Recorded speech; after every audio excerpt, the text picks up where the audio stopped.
Everyone wants to be remembered. There's just that natural urge in every human to want to be remembered after they're gone, after the task that they have been set out to do is over. It's the reason that pharaohs built tombs, people build statues, and we make skyscrapers. It's the reason that we write bibliographies about people that we find important. In thinking about this remembrance, in remembering thing, I came across a poem called In Flanders Field. It was written by John McCrae, who witnessed the death and also presided over the funeral of his friend, Lieutenant Alexis Helmer, during World War I.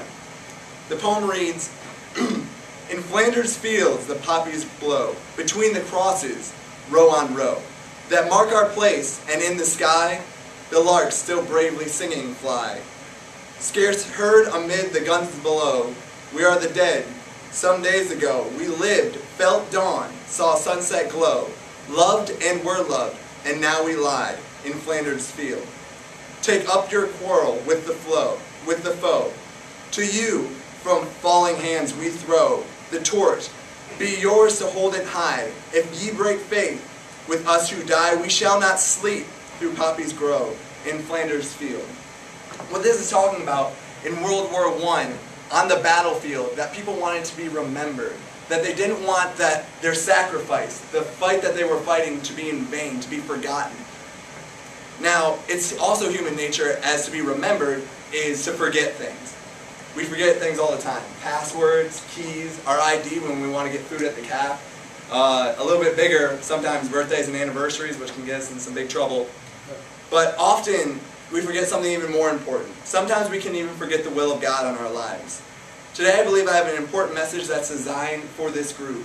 When I was putting this together, I had one idea. I was going to preach out of Psalm 116, and about 10 o'clock last night I was just praying and fasting because I'm going to Mardi Gras, so I was kind of in that attitude already. And God led me to this scripture, and so I was actually up till 5:30 this morning just praying and writing this. And what's funny, because I'm actually wide awake right now, so that kind of works out nicely. But I just feel like, even though it's a class and it's a requirement, I feel like it's something that I know I took out last night, and I feel that you guys can too. So today I want to just talk about remembering God in our lives as represented in Exodus 16. So if you guys want to turn there, if you have your Bibles, we're going to be in Exodus 16, the entire chapter today. There are three things that I want you guys to take away from this sermon. First is that we must remember what God did. Now, I'm a huge sports fan. My favorite team by far is the Detroit Tigers, and then I also am a big Ohio State Buckeyes fan.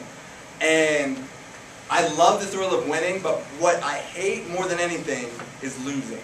I can't stand it. I lose my Christianity over a football game.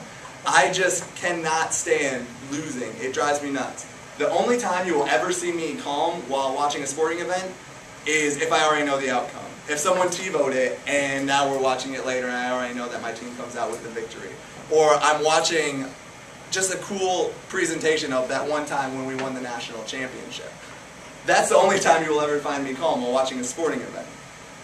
Now, the reason that I'm calm is because I already know how it's going to turn out. I know that it's okay that the quarterback just messed up and threw that interception, because we're going to win this game by 2 touchdowns. It's okay that my favorite baseball player just struck out because he's going to hit a home run in the 7th inning. We also need to have that attitude with God. And the Israelites, as we can see in Exodus 16, kind of struggled with that. It says, on the 15th day of the 2nd month, after they had left Egypt, the whole company of Israel moved from Elim to the wilderness of Sin, which was between Elim and Sinai. The whole company of Israel complained against Moses and Aaron in the wilderness. The Israelites said, why didn't God just let us die in the comfort of Egypt, where we had lamb stew and all the bread we could eat? You brought us into this wilderness to starve us to death, the whole company of Israel. Now, what's shocking to me is when you read the commentaries, it says it's 15 days into the 2nd month. So that means it's about 45 days. It's 45 days after they saw the Red Sea part, and now they're starting to freak out about that God has abandoned them. I don't know about you, but to put this in perspective, that's like you driving back from winter break and seeing God raise someone from the dead, part Lake Waxahachie or something like that, and then all of a sudden now you're like, how am I going to pay my school bill? God, why have you abandoned me? To us, it just doesn't make sense. How can someone who saw such miraculous things, that saw the plagues, that saw them being left from bondage want to go back to that bondage so quickly, less than 2 months after it already happened. But yet, I know I'm guilty of this sin all the time. I know that the financial aid people know me by name because every semester I'm in there saying, I have no idea how I'm going to pay, and it's always the very last day where they're like, you have to pay us at least $3,000 or we're going to kick you out of school. And somehow a grant comes in or some long-lost relative gives me money, but somehow it always works out. But the next semester, I'm still stressing, God, why are you putting me through this? Why do I not have this money? Where are you? Why have you abandoned me? So quickly are we to forget what God just did. And how often do we forget the last time that God did something? How often do we take for granted His love, His care for us? How often do we forget something as big as salvation? We forget that in the big scheme of things, yeah, we might not have money right now. We might be struggling in this, but God has saved our eternal soul, and so quickly we forget that based on the circumstances that are surrounding us right now. Now, I know the next question that I kind of posed to myself was, but it's so easy to tell yourself that just because something happened this way last time doesn't necessarily guarantee it's going to happen this time. Just because my team was able to pull out that win that one time doesn't necessarily mean I don't have to be nervous this time, because there's still opportunity for loss. Which brings me to my second point. We must remember what God is doing right now. Now, my biggest fear in life is drowning, by far. I am terrified of deep water. Like, I love water sports, but you better believe that I'm a 21-year-old with a life jacket on right now. Like, I don't care if we're at the pool and it's 5 feet deep, I have a life jacket on because I am not going down. Now, that may seem a little bit weird, but that's just one of my fears. I remember once we went tubing, and I love tubing, it's fun, but, you know, of course, I wear a life jacket. I had just seen one of my friends go out, completely wipe out on this tube with the life jacket on, go under, bob back up, and then swim over to it, and it was my turn. He takes off the life jacket, puts it on me, and you would think, okay, I just saw this 200-pound guy get completely thrown off and bob right back to the top. I should be fine. That's the logical thing to do, but of course, I don't do the logical thing. I'm the guy that puts the life jacket on, gets to the side of the boat, puts one foot in, puts the other foot in, grabbing onto the side of the boat for dear life, slowly letting go until I can feel myself floating, and then I kind of push off. Even though I just saw the other guy, who obviously weighed more than me, come right back up, I still didn't have trust in that life jacket. Also, the Israelites were kind of in this situation. Now, what was happening was God said, okay, I'm going to bless you. I'm going to bring quail. I'm going to bring manna down from heaven, and it's going to satisfy your every need. It's going to satisfy all the food that you said that you've been wanting. But God was smart about it. He's like, I don't want to just give it to you, but I want you to trust in me. I want you to trust that I'm going to do this right now, day by day. Every day I will give you exactly as much as you need. But of course, Israelites weren't really that sure about it, so they tried to stock up on the manna. They tried to stock up on something that God said, just take what you need. And sure enough, the next day, it was moldy. It was old. And it even blows my mind even more because God tries to test them again. The same manna that He gives to them day by day, that for 24 hours is good and then goes bad, He says, I don't want my people working on the Sabbath. That should be a day of rest. So what I'm going to do is I'm going to give you manna, but this time the manna is going to last 2 days. So for 48 hours, this manna is going to be good. It's not your regular, everyday, 24-hour manna. This is the jumbo special manna. Now, still, even though they had seen day by day that God every day had brought them manna, on the day of the Sabbath, it says that the Israelites still went out and tried to find manna on the ground, even on the day of the Sabbath.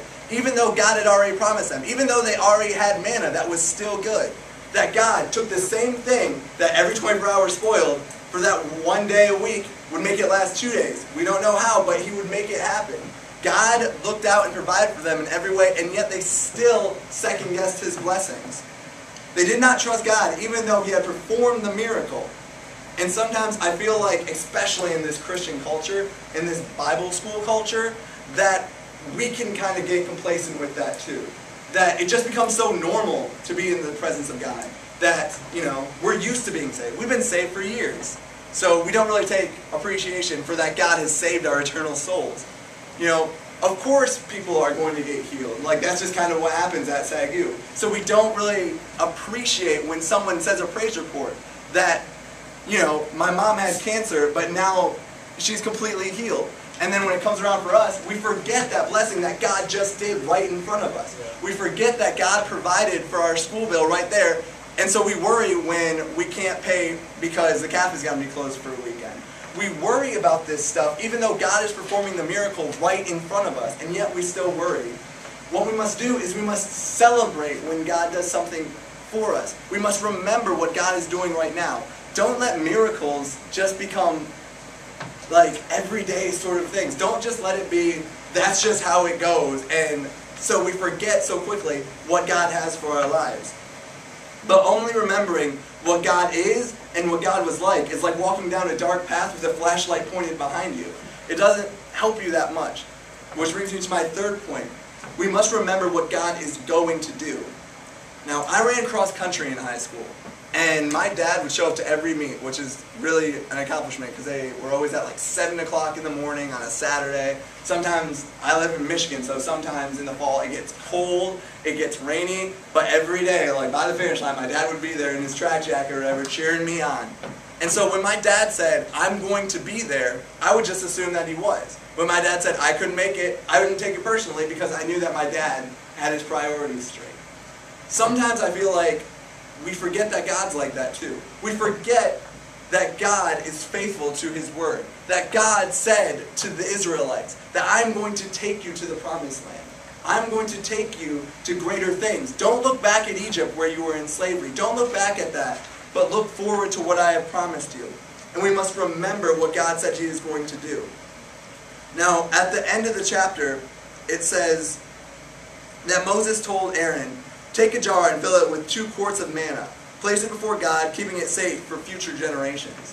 What we must do is we must remember what God is doing now as proof of His faithfulness in the future. We must remember that God has given us the manna for today, so we know that manna is coming tomorrow. We need to remember that because God has blessed us in the past, God has shown that He is faithful in the past, and that He is faithful today, that you may not know, what am I doing in Bible college? What am I doing at this school? What am I doing with my life? But you know that God has called you here. You must know that God has been faithful in the past. God is faithful today, and because of that, He will be faithful in the future. I'm going to have my friend David come up, and he's just going to sing a song for you guys. And I want you to consider some things about this sermon. I want you to remember where you were with God, and it will give you faith in where God is taking you. I just want to challenge you with a few points. And for the next couple minutes, I just want you to think and dwell on these while David plays this song. It's a Mike Olson song. Some of you may have heard it. It's called First Love. It's just about forgetting about all this extra stuff. Forgetting about the fact that we're going into ministry to get a paycheck. That we're doing this because it's a class. That we're doing this, we're going to chapel because we have to. Because if we don't, we'll get fined or we'll get put on suspension. But why can't we just go back to those first days? When God saved you, when God took your life and completely turned it around.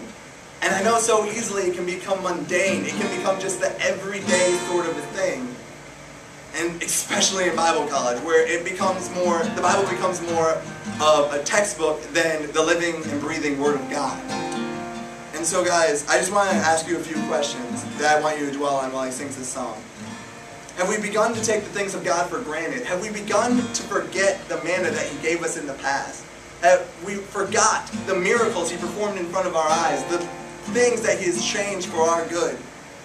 Have we lost faith in a God that has saved us? Have we just gotten to the routine of going to chapel and reading our Bible? Have we forgotten the God that loved us and has saved our souls? And has your relationship with God become complacent and stagnant? Have we forgotten that true love, that first love, that when we first got saved, that when we first came to God and we knew that God could do anything?